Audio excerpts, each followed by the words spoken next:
מי שם? מי בא לראות אותנו? שלום. אני גלית, נעים מאוד. מיכל, רגע, אני מפחדת שהם יברחו. אז אם אפשר להיכנס מהר. זה בורח מהבית? חבל על הזמן. בשתי שניות. רגע, יש פה עוד אחד. כן, אז תוכל לעזור לי. רגע, מי זה מי? מי זה מי? זה סקה, רגע, צריכים לראות, זה זוהר. זה זוהר. ומי זה פה? זה עמנואל. זה עמנואל, וזאת יסמין. נכון. ושם זה מעיין. זהו, יש רק 4? יותר, אבל זה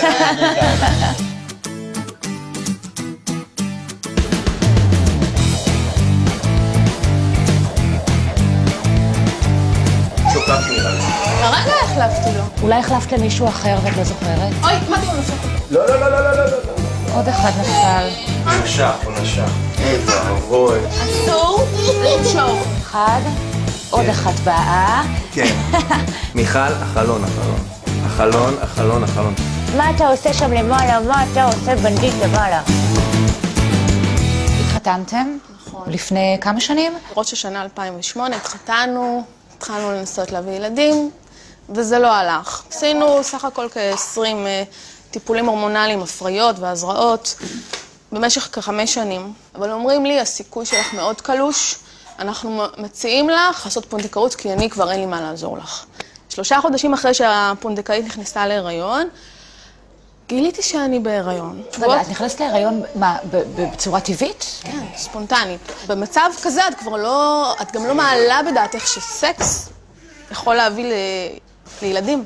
את בשלב הזה יודעת שעוד חצי שנה נולדת לך בת, נכון. שחלמת עליה 5 שנים, נכון. ואז מודיעים לך, יש לך שלישייה. כן.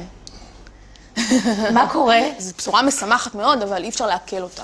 גם הרופאים כל הזמן מפמפמים לך, זה לא יצליח, זה ייפול בדרך, יצאו לך עוברים פגועים, כל הזמן מעלים לך את כל האפשרויות הכי גרועות שיש. אז את אומרת, את כזה שמחה בשקט.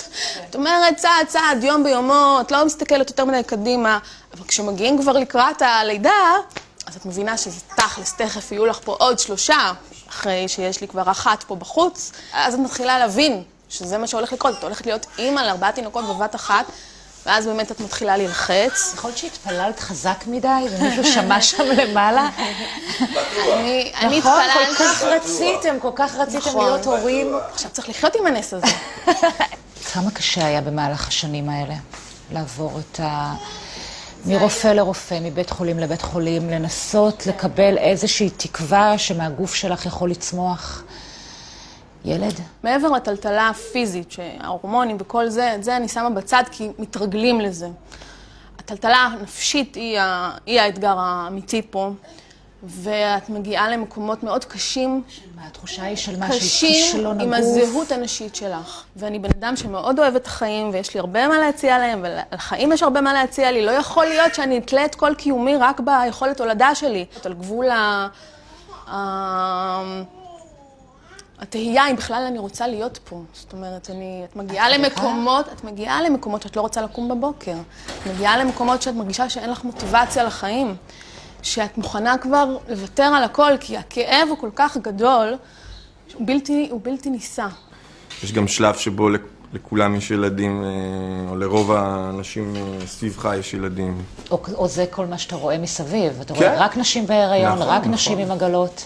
נכון, וקושי מאוד גדול, וכמו שאצל מיכל זה היה גם אצלי, לא היה שונה.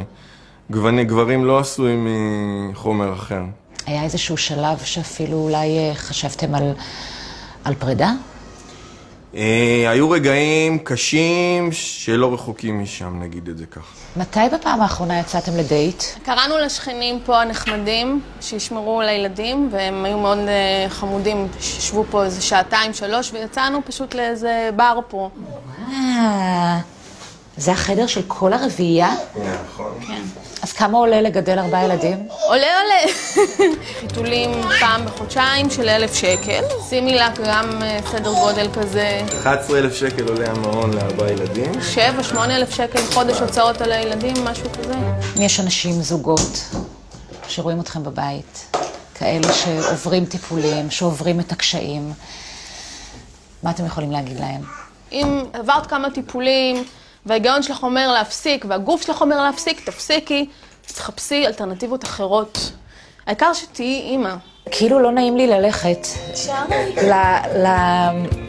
לחיים שלי שם בחוץ, עם שתי ילדות גדולות. תביא אותם לפה, שיעזרו לנו. יום שישי היום, אני שם צהריים, ואני רק כאילו יחשוב על מה קורה פה. אנחנו מקבלים בברכה כל מי שרוצה לעזור. אם הילדות שלך אוהבות ילדים, תביא אותם לפה, יש פה כמה... הן אוהבות בעיקר את עצמן. כן? כן, זה השלב. אולי זה תיקון.